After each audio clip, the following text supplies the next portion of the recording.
Assalamualaikum warahmatullahi wabarakatuh. Selamat pagi, siang, sore, malam. Perkenalkan, nama saya Melia Andini Krisnawati, NRP 1017.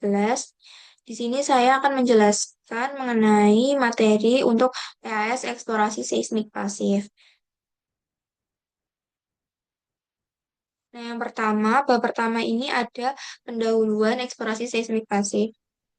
Definisi dari seismik pasif sendiri merupakan metode memanfaatkan gelombang seismik alami seperti fenomena alam, gempa bumi, mikrotremor, gelombang laut, angin, dan lain sebagainya yang cocok untuk profil VS dan struktur bawah permukaan. Nah, ruang lingkup dari seismik pasif ini itu terdiri dari near surface yang terdapat HPSR, SPAC, pasif MASW. Kemudian untuk tomografi pasifnya ini berupa model VP per VS, studi 3D, dan studi patahan, serta struktur kerah. Kemudian untuk persamaan matematis dari seismik pasif sendiri ini bisa dilihat seperti ini untuk rumusnya, di mana U merupakan skala terukur, G itu fungsi gain antara sumber dan receiver, lalu untuk F-nya ini fungsi sumber. Nah, perbedaan dengan seismik aktif, untuk sumber dari energinya sendiri, pasif ini sumber energinya alami, lalu kalau aktif itu buatan. Nah, untuk datanya, pasif terdiri dari dominan gelombang permukaan dan frekuensi rendah. Kemudian, kalau aktif itu terdiri dari SNR tinggi dengan resolusi yang lebih detail. Untuk aplikasinya sendiri, pasif menggunakan karakterisasi VS dan struktur besar. Kemudian, untuk aktif menggunakan stratigraphy detail dan reservoir. Selanjutnya di sini sumber gelombang pasif dibagi menjadi dua, yaitu yang pertama ada alami. Nah, alami ini terdiri dari gempa tektonik, tremor vulkanik, gelombang laut, mikroseismik, dan pergerakan fluida di reservoir panas bumi. Nah, untuk antropogeniknya terdiri dari getaran kendaraan, mesin industri, lalu aktivitas konsumsi. Selanjutnya, aplikasi seismik pasif dibagi menjadi empat yang saya tulis di sini. Yang pertama itu ada hidrokarbon. Nah, hidrokarbon sendiri itu menjelaskan yang isinya itu ada model kecepatan 3D mengenai VPVS atau VP per VS, kemudian identifikasi litologi reservoir, mikroseismik untuk monitoring fracking. Kemudian yang kedua ada geothermal. Nah, geothermal ini itu zona low velocity yang dan high VPVS. Nah, identifikasi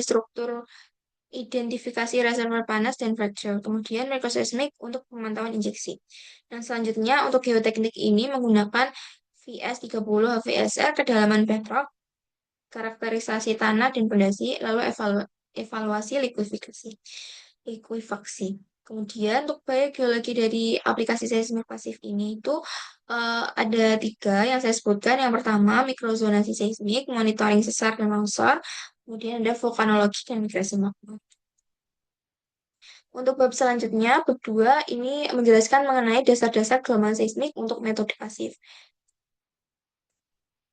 Nah, untuk gelombang seismik sendiri itu merupakan gelombang elastik yang merambat di dalam bumi dengan medium merambatnya itu berupa lapisan-lapisan batuan yang memiliki sifat fisik yang berbeda seperti densitas dan kecepatan merambat gelombang. Nah, untuk gelombang seismik sendiri itu dibagi menjadi dua, gelombang badan dan gelombang permukaan. Di sini untuk gelombang badan itu dibagi dua lagi menjadi gelombang P atau eh, primer wave.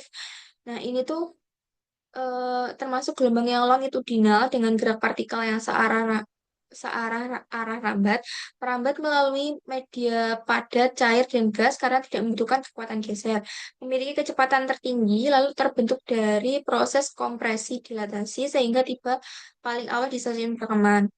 Nah, untuk gelombang S ini, second wave atau shear wave, ini tuh termasuk gelombang transversal dengan jarak gerak partikel tegak lurus arah rambat dan hanya merambat pada medium padat karena membutuhkan modulus geser. Nah, kecepatannya lebih rendah dibanding gelombang P, sekitar 3 sampai 4 kilometer per second. Kemudian untuk gambarnya sendiri, untuk P wave ini seperti ini, gelombang gelombang P, untuk S wave-nya itu seperti ini.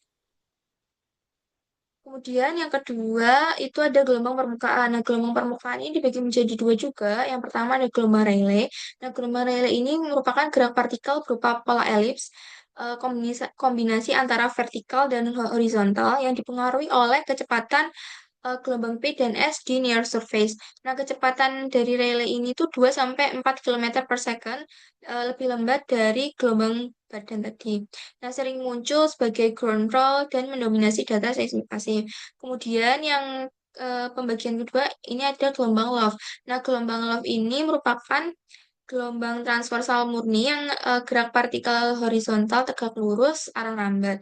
Hanya merambat pada medium padat dengan kontras Vs. Nah, sangat sensitif terhadap lapisan shear. Nah, ini untuk gambarnya ini untuk Rayleigh wave, kemudian ini untuk Love wave. Selanjutnya, parameter gelombang. Nah, parameter gelombang ini dibagi menjadi 5. Yang pertama ada amplitudo. Nah, amplitudo ini merupakan besarnya perpindahan atau energi gelombang dipengaruhi spreading, atenuasi, dan kontras medium. Kemudian ada frekuensi. Frekuensi ini jumlah siklus per detik. Frekuensi tinggi itu menandakan resolusi tinggi dengan penetrasi rendah. Kemudian frekuensi rendah ini menandakan penetrasi yang dalam dengan resolusi yang rendah. Nah, selanjutnya ada parameter gelombang atau lambda. Nah, ini lambda digunakan untuk menentukan kedalaman penetrasi untuk gelombang relay. Nah, kemudian selanjutnya ada fase. Fase ini merupakan posisi siklus gelombang. Nah, pada perubahan fase ini menentukan dasar penentuan arah dan kecepatan. Kemudian ada waktu tempuh. Waktu rambat gelombang dari sumber ke penerima, lalu parameter utama untuk tomografi dan picking first. Selanjutnya ada propagasi gelombang. Nah, eh, propagasi gelombang ini dijelaskan sebagai gelombang P dan S berubah arah saat melewati batas dua medium berbeda, VP-VS atau rho. Kemudian perubahan arah ditentukan oleh hukum Snellius dan konversi slowness horizontal.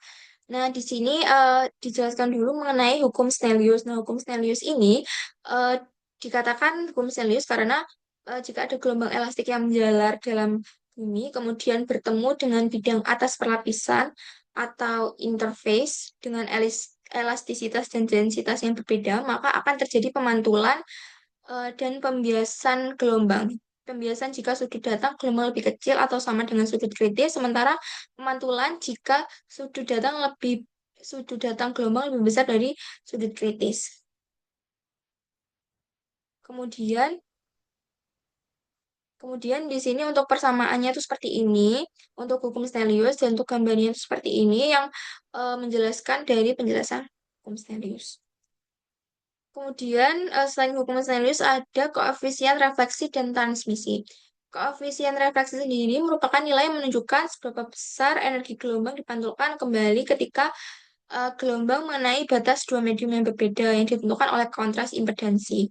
Kemudian, transmisi itu merupakan seberapa besar energi gelombang yang berhasil diteruskan ke medium berikutnya yang dipengaruhi oleh kemiripan sifat elastik antar medium.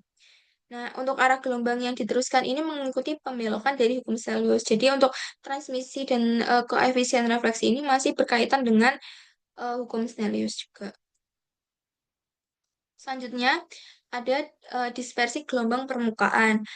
Nah, dispersi gelombang permukaan ini terjadi karena kecepatan gelombang bergantung pada frekuensi. Frekuensi rendah merambat lebih dalam, sedangkan frekuensi yang tinggi merambat di lapisan dangkal. Kemudian ini dibagi menjadi dua. Yang pertama ada mode fundamental, seperti mode O, mode 0 biasanya.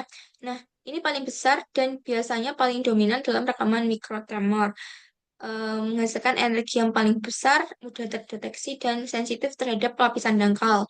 Kemudian untuk higher mode, nah untuk higher mode ini merupakan mode tambahan dari mode 0 tadi itu, yang memiliki energinya lebih kecil dari mode fundamental dan lebih sensitif ke struktur yang lebih dalam. Nah, selanjutnya ada atenuasi dan hemburan. Nah, atenuasi gelombang ini merupakan pelemahan amplitudo gelombang saat merambat karena elastisitas medium dan penyebaran geometrik. Nah, atenuasi sendiri ini merupakan energi yang berubah menjadi panas yang dikontrol oleh quality factor.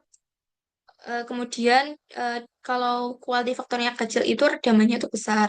Nah, untuk geometrical spreadingnya ini merupakan energi yang tersebar ke volume lebih besar dengan frekuensi tinggi melemah lebih cepat. Kemudian untuk berikutnya ada hamburan gelombang. Nah, hamburan gelombang ini terjadi karena heterogenitas skala kecil seperti adanya retakan, inklusi, kemudian ada variasi atau densitas yang mengubah arah propagasi tanpa menghilangkan energi, tapi menghasilkan multiplet dan Coriolis waves. Nah, di hamburan gelombang ini tuh terdapat weak scattering, strong scattering. Nah, untuk weak scattering ini hamburannya tuh lemah untuk gelombang Rayleigh, kemudian untuk strongnya ini kuat seperti distorsi bentuk gelombang. Nah, umumnya itu pada zona sesar dan batuan retak. Kemudian ada fungsi green seismologi. Fungsi green seismologi ini menggambarkan respons bumi terhadap sebuah sumber atau impuls. Jadi ketika memberi pukulan singkat pada suatu titik bumi, fungsi green ini menunjukkan bagaimana gelombang dari pukulan itu merambat ke titik lain. Nah, untuk persamaannya itu seperti ini, dengan keterangannya itu seperti ini. Untuk gelombang impuls dan efek, tidak ada efek lapisan, tidak ada dispersi, tidak ada atenuasi. Kemudian untuk bab 3, instrumentasi perekam seismik pasif. Nah, untuk yang pertama ini ada transducer.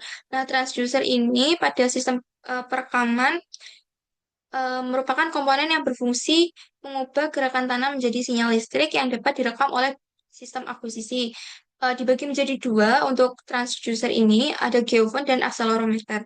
Nah, untuk geofon sendiri itu prinsipnya itu induksi elektromagnetik di mana ada perubahan relatif antara magnet permanen dan kumparan yang menghasilkan tegangan proporsional terhadap kecepatan vertikal tanah. Untuk akselerometer sendiri ini berdasarkan prinsipnya ini sesuai dengan prinsip gaya inersia di mana percepatan tanah menyebabkan gaya pada massa internal yang kemudian diubah menjadi sinyal listrik oleh sensor. Nah, untuk karakteristik sensor ini ada yang pertama respon frekuensi. Nah, respon frekuensi ini itu menggambarkan rentang frekuensi di mana sensor dapat bekerja secara akurat. Nah, sensor seismik ini bekerja secara merata. Setiap sensor memiliki frekuensi yang resonansi yang berbeda. Jadi, setiap geofon itu umumnya memiliki frekuensi menengah hingga tinggi. Kemudian akselerometer ini juga memiliki frekuensi yang berbeda, namun memiliki respon yang lebih datar dan mampu merekam frekuensi rendah. Nah, kemudian di sini ada sensitivitas. Sensitivitas ini merupakan besarnya tegangan listrik yang dihasilkan oleh sensor untuk satuan gerakan tanah. Nah, kemudian untuk noise dasar, ini noise dasar merupakan gangguan internal yang berasal dari komponen sensor. Akselerometer ini noise-nya rendah, geofon dengan noise yang tinggi. Kemudian untuk rentang dinamik ini merupakan selisih antara sinyal terkecil dan terbesar yang dapat direkam oleh sensor tanpa distorsi dan dituliskan itu dalam decibel. Nah, ini untuk jenis-jenis sensornya, untuk geofonnya seperti ini gambarannya, untuk akselerometernya itu seperti ini, dan sensor hibridnya seperti ini. Selanjutnya ada digitizer dan sistem rekaman. Digitizer sendiri ini merupakan komponen yang mengubah sinyal analog dari sensor geofon atau akselerometer tadi menjadi sinyal digital. Nah, terdapat resolusi atau bit resolution. Nah, yang pertama ini resolusinya menunjukkan jumlah bit yang digunakan untuk merepresentasikan amplitudo. Semakin tinggi jumlah bit, maka semakin kecil kuantisasi step yang dihasilkan. Sinyal direkam dengan akurasi yang lebih tinggi ini seperti ini. Nah, kemudian untuk sampling rate, nah sampling rate ini menunjukkan berapa kali per detik sinyal analog diambil untuk diubah menjadi digital, dinyatakan dalam hertz atau sampel per second. Nah, ini dalam studi seismik pasif ini seperti ini. Syaratnya itu harus mengikuti disk correction. Nah, dengan rumus persamaan Nyquistnya itu Vs lebih besar dari sama dengan 2 Fmax. Kemudian ada sampling rate. Nah, sampling rate ini gunanya untuk penyimpanan yang berhubungan dengan kemampuan sistem untuk menyimpan data selama periode akuisisi. Jadi, berapa banyak sampling rate yang dihasilkan dalam akuisisi tersebut, dalam gelombang tersebut. Nah, pada sistem akuisisi lapangan, Yang pertama itu ada nodal system. Nah, nodal system ini merupakan sistem yang eh, sistem keperekaman mandiri. Jadi mengubah menggabungkan sensor-sensor, digitizer, baterai dan lain sebagainya. Jadi seperti perekaman tapi dilakukan oleh mandiri. Kemudian ada yang berikutnya ada cable based system. Sistem kabel konfigurasi tradisional menghubungkan sensor ke satu unit atau beberapa recorder. Nah, ini sinyal itu diteruskan dari recorder ke pusat yang merupakan kabel panjang karena namanya base kabel. Kemudian ada distribusi acoustic sensing. Nah, ini merupakan metode berbasis serat optik yang memanfaatkan pantulan cahaya. Jadi, eh, di sepanjang kabel optik itu digunakan untuk mendeteksi deformasi mikro akibat gelombang seismik. Nah, ini untuk keterangannya, resolusinya itu seperti ini. Kemudian ada kalibrasi dan pemeliharaan sensor. Nah, kalibrasi sensor ini tuh dilakukan untuk memverifikasi ulang sensitivitas dan respon frekuensi sensor. Menguji sensitivitas sensor, terus menguji linearitas, memeriksa respon frekuensi, dan lain sebagainya mengenai sensor tersebut. Kemudian ada pemeliharaan sensor. Nah, pemeliharaan sensor ini itu intinya memeriksa kondisi sensornya dengan baik sebelum atau sesudah akuisisi. Jadi lebih memastikan apakah sensor itu masih baik dan kegunaannya itu masih sama atau tidak dan sesuai atau tidak. Kemudian untuk bab limanya, eh bab 4, mohon maaf, bab 4 ada desain survei dan akuisisi data seismik pasif.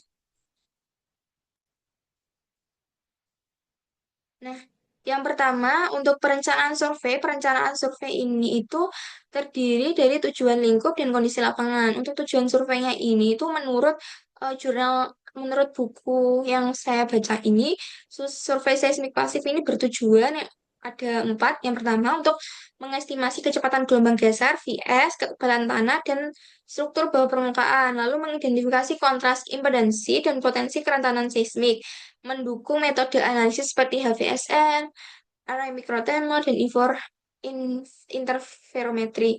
Kemudian menyediakan dasar informasi geoteknik dan lain sebagainya untuk rekayasa bangunan.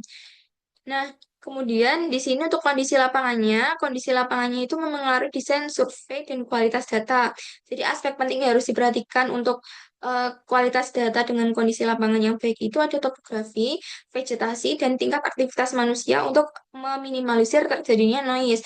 Kemudian jenis tanah juga harus disesuaikan karena kelembapan tanah dan kestabilan permukaan tanah itu berpengaruh terhadap hasil dan pemasangan sensornya.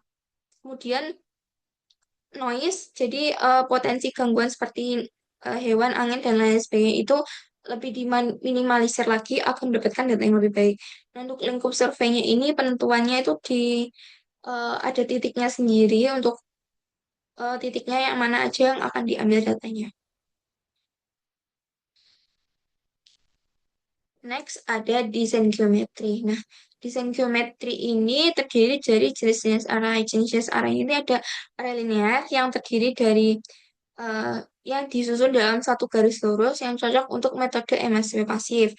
Nah, kemudian ada array L-shape, merupakan gabungan dua garis tegak lurus yang mengurangi bias arah dan memberikan informasi azimut yang lebih baik.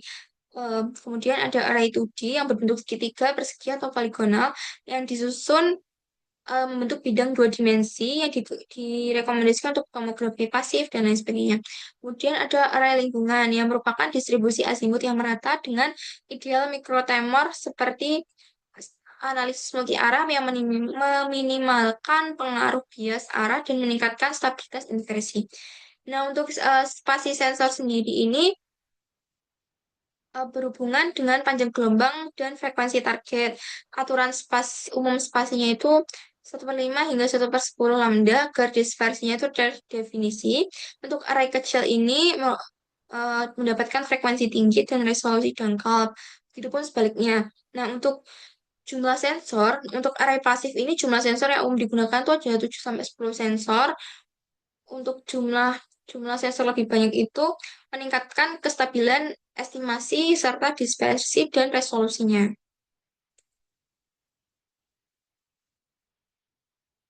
Nah, kemudian di sini ada pertimbangan akuisisi. Nah, pertimbangan akuisisi ini durasi rekaman itu memengaruhi kualitas data dan kemampuan menangkap sinyal. Nah, biasanya itu semakin lama direkam itu datanya itu akan semakin akurat dan semakin banyak data yang masuk. Itu meminimalisir untuk noise-nya karena nanti apabila ada noise yang misalnya di dalam data itu, jadi kalau misalnya banyak data itu bisa dihilangkan untuk noise-nya, misalnya di-cut atau dihapus karena masih ada data-data yang lainnya. Kemudian untuk orientasi sensor,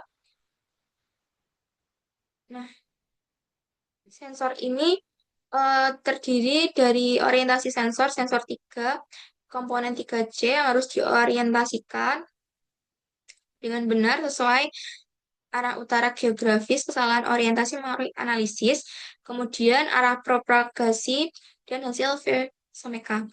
Untuk kualitas data dari SNR sendiri, SNR yang baik diperlukan agar sinyal gelombang permukaan dapat dianalisis secara optimal. Faktor penurun SNR itu seperti noise yang sudah dijelaskan tadi, ada kendaraan, mesin industri, angin, getaran hewan, dan sebagainya. Dengan upaya peningkatan SNR sendiri itu rekaman pada waktu aktivitas rendah malam sampai pagi karena noise-nya tuh bisa tergolong sedikit. Kemudian di sini ada teknik pemasangan sensor yang dibagi menjadi dua, kopling dengan tanah, kopling sensor, dan kopling tanah batuan. Kopling sensor sendiri ini memastikan sensor memiliki kontak mekanis langsung dengan tanah, jadi tidak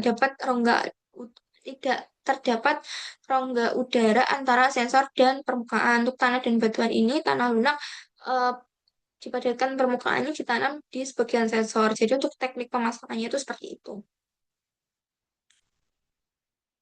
Kemudian untuk dokumentasi survei. Nah, dokumentasi survei itu dilakukan dengan pendataan. Nah, pendataan ini tuh bisa mengenai koordinat sensor, elevasi, dan waktu rekaman setiap waktu perekaman.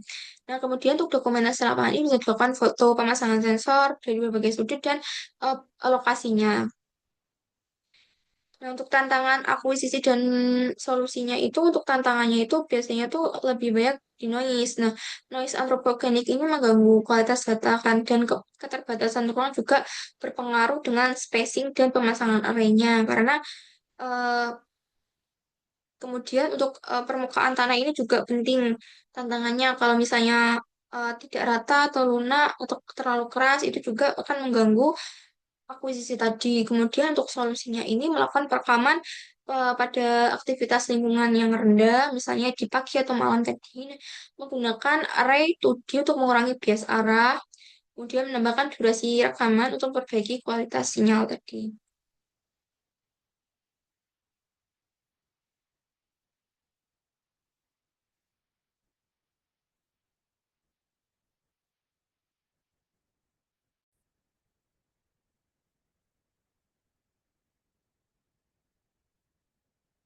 Kemudian di sini untuk bab 5-nya itu ada seismic interferbium dengan kontras impedansi besar dengan lapisan lunak atau di atas batuan keras.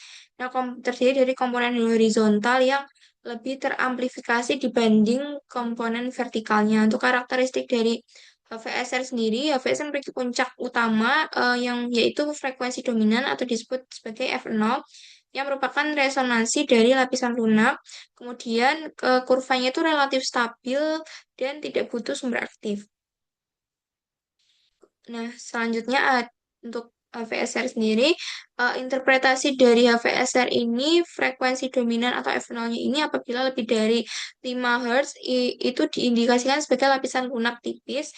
Kemudian untuk yang F0-nya rendah di 0,5 sampai 2 Hz merupakan lapisan lunak tebal. Nah, untuk amplifikasi HVSR ini digunakan untuk evaluasi kegempaan lokal, zona kerentanan tanah, dan pemodelan respons dinamis struktur. Kemudian, untuk aplikasi dari mikrotremor HVSR ini dengan estimasi kedalaman batuan dasar menggunakan hubungan resonansi F0 mengidentifikasi area memperkuat gelombang dan zona geser ada pemetaan cekungan sedimen. Selanjutnya untuk SASW, SASW ini dengan konsep utamanya itu menggunakan dua geofon dan sumber impuls yang merekam gelombang permukaan atau gelombang Rayleigh yang mengukur perbedaan fase antar sensor dihitung dari phase velocity-nya. Untuk persamaannya seperti ini, kelebihannya tuh dan kelemahannya bisa dibaca seperti ini. Nah, untuk ekstraksi kurva dispersif phase ini, eh, langkah-langkahnya itu dari FFT, lalu kemudian didapatkan amplitude dan fase. Kemudian yang kedua, hitung eh, fase antar sensor. Kemudian dilakukan kurva dispersi F, FV. Kemudian yang terakhir ada inversi kurva dispersi dengan outputnya itu ada eh, profil VS 1D. Nah, ini tuh cocok untuk kedalaman dangkal dan kondisi lapisan yang sederhana, tidak terlalu banyak lapisan. Nah, untuk selanjutnya ada MSW. Nah, MSW sendiri itu menggunakan 12 sampai 48 geopon, lalu ada palu dan atau wake drop. Nah, digunakan untuk menangkap gelombang Rayleigh fundamental dan lebih stabil dibanding SASW. Nah, hasilnya juga lebih akurat VS-nya. Untuk transformasi domain sendiri ini, frekuensi wave number-nya ini diidentifikasi sebagai mode-mode gelombang dengan pisahan antar fundamental dan higher modes. Nah, untuk frekuensi velocity-nya diekstraksi kurva dispersi yang dipakai dari perangkat lunak. Kemudian untuk mode gelombang permukaannya ini ada fundamental mode dengan energi terbesar yang merepresentasikan eh, inversi VS, kemudian Hegel-nya ini untuk lapisan yang sangat kontras, untuk penetrasi kedalaman. Nah, untuk keterbatasan dari ketiga metode tersebut ini, kelebihan dan kekurangannya, untuk HVSR ini tuh noise-nya eh, menggunakan noise pasif, cepat, murah, tidak perlu sumber yang aktif, kemudian cocok juga untuk estimasi kedalaman frekuensi sedimen dan frekuensi dominan. Kemudian kekurangannya, VS tidak memberikan VS secara langsung, jadi perlu inversi lagi untuk memastikan interpretasi dari HVSR itu. Kemudian sensitif terhadap struktur 1D, jadi kurang akurat untuk kondisi lateral dan banyak variasi. Kemudian puncak HVSR ini sulit untuk diidentifikasi oleh batuan yang keras. Untuk SASW sendiri dapat menggunakan sumber sederhana, menghasilkan kurva dispersi untuk profiling VS, baik untuk geoteknik. Kemudian untuk kekurangannya dari SASW, itu prosesnya itu lebih lambat dari MASW, membutuhkan waktu yang lama, dan rentan terhadap multiple reflection dan windowing. Kemudian ada interpretasinya sendiri juga lebih kompleks dan ada banyak ketidakpastian yang menyebabkan ambigu. Kemudian ada MASW. MASW ini itu menggunakan banyak geofon sehingga SNR-nya ini bagus, lebih cepat juga, efisien dan akurat dari SASW. Nah, untuk mendapatkan fundamental dan higher models juga dan paling stabil untuk mendapatkan profil dari VS, 1D ataupun 2D. Nah, untuk karakteristik bangunan dan lain sebagainya, untuk kekurangannya ini membutuhkan multi-channel receiver array, jadi untuk akuisisinya itu lebih mahal dan resolusinya itu menurun untuk kedalaman yang sangat dalam. Interpretasinya itu mudah tinggi, jadi untuk interpretasi dari MAS ini sedikit sulit. Nah, lanjut untuk bab 7 yang membahas tentang tomografi seismik pasif. Yang pertama ada prinsip dasar tomografi waktu tempuh. Nah, tomografi waktu tempuh ini merupakan metode rekonstruksi distribusi kecepatan gelombang seismik di bawah permukaan bumi dengan menginversi residu waktu tempuh. Kemudian prinsipnya ini gelombang merambat lebih cepat melalui material lebih padat. Nah, untuk geometri pengukurannya sendiri itu di satu stasiun dianggap sebagai sumber atau virtual source dan stasiun pasangannya sebagai penerima. Nah, kemudian untuk konsep fungsi green functionnya itu dalam ANT, prinsip utamanya ini untuk mengekstrak fungsi green antar dua penerima. Secara teoritisnya itu sebagai korelasi silang dan medan gelombang diffuse atau noise acak yang terekam. Nah, kemudian lanjut untuk sumber untuk tomografi. Nah, sumbernya ini ada gempa gempa lokal. Nah, gempa lokal ini tuh bersumber dari gempa tektonik alami yang terjadi di dalam area. Dengan keterbatasannya ini tuh ada eh, distribusi spasial yang buruk karena gempa terkonsentrasi di batasan lempeng, kemudian ada bias frekuensi juga yang pada pengamatan jarak jauh itu frekuensi tinggi hilang akibat atenuasi intrinsik dan gamburan yang sudah dijelaskan tadi. Kemudian noise terkorelasinya ini untuk ambient noise tomografinya ini dengan sumber memanfaatkan ambient noise yang dominan oleh interaksi laut atau atmosfer. Nah, untuk keunggulannya sendiri itu tersedia secara terus-menerus dan jangka lama dan ideal untuk mengekstraksi permukaan gelombang lele. Nah, di sini menjelaskan picking waktu tempuh body wave. Nah, untuk picking body wave sendiri ini, untuk metode konvensionalnya ada fase P primary dan fase S secondary. Kemudian untuk ekvivalen pada NT pengukuran dispersi ini ada pre-processing data yang menggunakan metode running absolute mean untuk menekankan sinyal bumi. Kemudian ada spectral whitening untuk meratakan spektrum amplitude untuk memperlebar pita. Kemudian ada frekuensi time analyze atau FTN yang merupakan proses untuk mengukur kecepatan grup dan fase yang melibatkan kebutuhan peta energi. Kemudian ada phase match filtering yang merupakan penerapan filter anti dispersi yang memisahkan sinyal utama dari gangguan multipathing atau kode sebenarnya. Nah, untuk konsep dari inversi linear non-linear ini itu eh, untuk mencari distribusi kecepatan model. Jadi paling sesuai untuk data tempuh hasil pengukuran dan eh, secara teoritis sendiri ini model least square ini data mengandung noise dan model bumi tidak sempurna. Jadi menggunakan least square itu. Nah, yang kedua ini ada regularisi Tikhonov yang seringkali terdapat pada sinar ray. Nah, selanjutnya ada konsep inversi linear atau non-linear. Nah, ini ada gambar. Gambar ini menunjukkan distribusi error setelah inversi last square yang ini itu yang di tengah itu adalah nol yang menunjukkan bahwa metode tomografi memprediksi data observasi dengan akurat. Kemudian ada resolusi dan ketidakpastian model. Nah, resolusi dari tomografi sendiri ini faktor penentunya ada resolusi lateral yang ditentukan oleh jarak antar stasiun dan kerapatan lintasan. Kemudian syarat validasinya itu pengukuran dispersi dianggap reliable jika antar stasiun itu minimal 3 kali panjang. Nah, ketidakpastiannya ini ada pengukuran terhadap perubahan waktu adalah metrik utama kualitas. Ada ini seperti gambar ditunjukkan seperti gambar ini. Nah, dilanjutkan untuk bab 8, pra-pengolahan dan pengolahan data dasar. Nah, untuk format data seismik sendiri ini biasanya itu berupa SEGY dan miniset yang merupakan standar yang stabil. Nah, ini untuk gambarnya seperti ini apabila setelah diimport di software. Nah, untuk SGY ini itu biasanya untuk standar, biasanya saya menemukan data seismik itu dalam format SGY juga.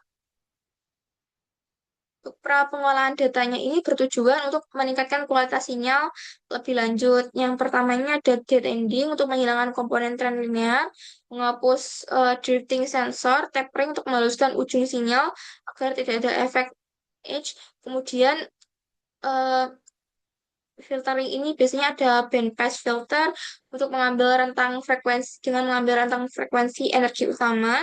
Lalu low pass menghasilkan noise frekuensi tinggi dengan high pass menghapus komponen yang rendah. Notch filter ini seperti ini juga.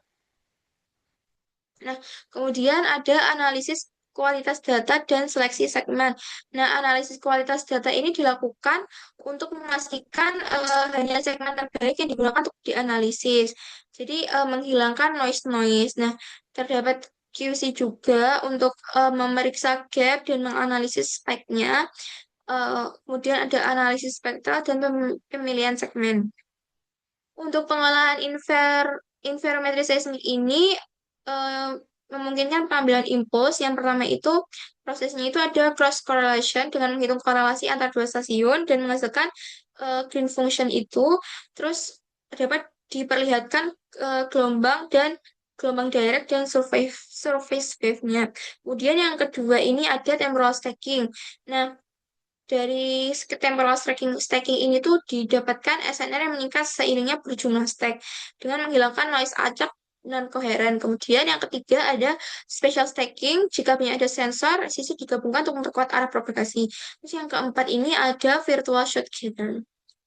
Sehingga data akhirnya itu dapat menyerupai seismik aktif. Nah, untuk pengolahan SASW MSW ini, yang pertama ada transformasi domain, kemudian dilakukannya ekstraksi kurva dispersi untuk penentuan Higher modusnya untuk untuk menentukan noise frekuensi tinggi dan kemudian dilakukan editing kurva dispersi untuk menghapus titik yang tidak stabil dan digunakan untuk inversi VS. Kemudian untuk pengolahan mikrotremor ini ada tiga. Yang pertama ada Fourier spectrum, nah menghitung spektrum dari amplitude tiap komponen. Kemudian ada VSR. Nah, VSR ini menghasilkan frekuensi natural tanah atau disebut dengan F0 yang kemudian dapat mengidentifikasi impedansi lapisan. Nah, kemudian ada directional analysis. Nah, ini menilai arah energi mikrotremor, kemudian ada stacking VSR dengan mengambil window 2 sampai 20 sampai 40 detik yang menghasilkan stacking spektrum HVSR. Nah, selanjutnya untuk bab 9-nya itu ada inversi parameter bawah permukaan. Nah, untuk inversi bawah permukaan ini seperti membangun model fisis bawah permukaan berdasarkan pengukuran gelombang seismik, H per V, dan sebagainya tadi. Nah, inversi ini merupakan proses yang ada parameter model yang tidak terukur secara langsung di dalamnya, yaitu adanya kecepatan atau VS, ketebalan lapisan, dan VP, kemudian ada impedansi akustik, dan variasi lateral kecepatan. Nah, kemudian untuk model representation-nya, ini ada model bawah permukaan yang dianggap sebagai lapisan horizontal atau 1D layer. Nah, untuk parameternya sendiri ada VS, VP, densitas, kemudian ada ketebalan.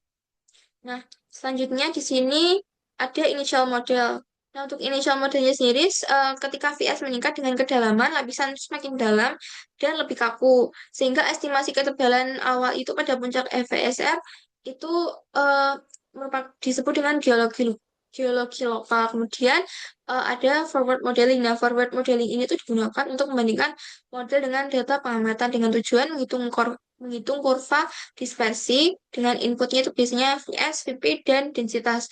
Untuk outputnya itu ada respon teori untuk model. Kemudian untuk inversi kurva dispersi SASW MASW ini ada misfit dan Jacobian ini dengan persamaan sebagai berikut yang menjelaskan eh, Jacobian ini tuh menunjukkan sensitivitas tiap frekuensi terhadap perubahan VS. Nah, kemudian ada last square. Nah, last square-nya sendiri ini ada persamaannya itu seperti ini. Kemudian ada simulate analyze annealing yang menjelajah ruang parameter mekanisme dan dapat dilewati lokal pada suhu tinggi. Kemudian ada genetik algoritma yang eh, dilakukan untuk populasi model, seleksi, crossover, mutasi, dan generasi. Nah, untuk estimasi ketebalan dan lapisan VS, ini untuk prinsip dan proses estimasi VS ketebalan ini, gelombang permukaan memiliki estimasi kedalaman lambda per 3. Lalu proses estimasinya ini dari ekstraksi kurva dispersi, ditentukan kedalaman target dari frekuensi rendah, kemudian baru model awal, kemudian dilakukan forward modeling, lalu perhitungan misfit, kemudian ada model dari VS dan profile gelombang tersebut. Dan untuk non-uniqueness, validasi ketidakpastian, terdapat trade-off VS, ketebalan, banyak kombinasi yang menghasilkan dispersi serupa, kemudian dilakukan validasi untuk uji sintetik pada beta misfit itu. Untuk inversinya itu memanfaatkan untuk mengidentifikasi frekuensi resonansi V0 pada suatu lokasi. Dengan prinsipnya itu ada impedansi elastik. Nah, untuk proses inversinya sendiri itu ada perhitungan HVSR, buat model 1D-nya dulu, lalu dilakukan forward modelingnya, kemudian menghasilkan misfit antara HVSR observation dan HVSR prediction. Kemudian untuk metodenya itu biasanya menggunakan genetic algorithm, small underlying, dan PSO. Selanjutnya untuk rekonstruksi model kecepatannya ini, inversi tomografi pasif ini menggunakan waktu tiba gelombang seismik alami untuk memetakan variasi kecepatan 2D dengan proses inversinya seperti ini. Dan untuk ketidakpastiannya ini, analisis resolusinya itu ada ray density dengan banyak jalur sinar, kemudian ada resolving matrix, spread function, kemudian untuk estimasi ketidakpastiannya itu ada covariance metric yang mengukur ketidakpastian tiap parameter, kemudian ada Monte Carlo untuk menginversi dengan data dengan acak yang menghasilkan confidence interval. Kemudian ada perturbasi model. Nah, untuk integrasi model multi metodenya itu dibagi menjadi bentuk integrasinya itu ada joint interpretation dan joint inversion, lalu ada cross constraint. Kemudian untuk manfaatnya sendiri untuk mengurangi non-uniqueness, kemudian meningkatkan akurasi struktur dari VPVS itu tadi. Selanjutnya, untuk bab terakhir, bab 10 ini ada interpretasi geologi dan aplikasi. Nah, di sini terdapat hubungan antara VS dan sifat fisik batuan. Jadi, em, ini terdapat tabelnya yang seperti ini untuk hubungan antara VS dan sifat fisik batuan. Nah, VS ini ditentukan oleh modulus geser dan densitas. Nah, VS sendiri menggambarkan kekakuan geser batuan. Nah, batuan yang lebih kaku biasanya nilai VS-nya itu lebih tinggi. Nah, bisa dilihat dari gambar di sini. Nah, kemudian ada identifikasi dan pemetaan litologi dan kontak batuan. Nah, identifikasi litologinya ini dibedakan antara VPVS dan VP per VS dan impedansi akustik. Nah, di AI rendah seperti pasir lepas batu bara AI-nya itu shell dan AI tinggi itu karbonat. Nah, untuk deteksi dan pemetaan kontak batuannya ini eh, kontak ditandai dengan reflektor kuat, perubahan polaritas, kemudian ketidakterusan reflektor. Kemudian untuk pemetaan 2D dan hasil inversinya itu inversi impedansi dengan kecepatan menghasilkan model 2D 3D kemudian digunakan untuk memetakan stratigrafi atau kontak struktur. Selanjutnya ada karakterisasi zona regolith atau pelambukan dan basement. Nah, zona regolith ini tuh merupakan zona yang menunjukkan VS yang rendah, densitas kecil, dan impedansi yang sangat kontras. Jadi basement dikenali sebagai dari kenaikan VS yang tajam dari respon impedansi yang tinggi. Nah, perbedaan ini tuh memudahkan pemetaan antara kedalaman lapisan pelapukan serta struktur basement. Nah, selanjutnya ada identifikasi struktur. Nah, sesar aktif atau eh, zona shear ini ditandai dengan penurunan VS. Nah, kemudian lipatan diindikasikan sebagai perubahan pola dari perubahan pola kecepatan. Nah, struktur-struktur ini diidentifikasi melalui perubahan lateral kecepatan, kontras impedansi, dan pola waktu tempuh gelombang. Nah, untuk aplikasi reservoir dan hidrokarbonnya ini dibagi menjadi 4. Yang pertama ini ada pemetaan reservoir dan non-reservoir dengan keterangan seperti ini. Non-reservoir memiliki impedansi lebih tinggi sehingga dapat dibedakan dengan jelas. Kemudian untuk identifikasi zona alterasi hidrotermalnya ini cenderung menurunkan VS karena rekan pelapukan mineral. Kemudian estimasi porositasnya ini hubungan antara VP per VS. Kemudian ada pemantauan reservoir. Selanjutnya ada studi kasus. Nah, studi kasus yang pertama ini ada dari HVSR dan MASP-nya sendiri untuk menilai likuifaksi yang digunakan itu metodenya ada HVSR karena area aluvial memiliki F0 rendah dan eh, FS30 yang rendah. Kemudian hasil yang digunakan itu pemetaan mikrozonasi dan yang dua ini ada integrate dari pasir seismik geoelectrical resistivity di Sumatera Barat dengan data VSR-nya itu dipadukan dengan survei resistivitas geologistik yang menunjukkan anomali resistivitas yang dikorelasikan dengan HVSR yang tinggi, mengindikasikan rongga bawah permukaan. Nah, untuk integrasinya sendiri ini tujuannya untuk menggabungkan metode geofisika ambiguitas dan menghasilkan model geologi yang lebih akurat yang sudah diterapkan tadi. Untuk prinsip dasarnya ini ada seismik, gravitasi, magnetik, geolistrik, dan workflow-nya itu seperti ini. Kemudian aplikasinya itu juga seperti ini. Sekian presentasi dan penjelasan materi seismik pasif dari awal hingga akhir. Apabila ada kurang dan lebihnya, saya mohon maaf. Wassalamualaikum warahmatullahi wabarakatuh.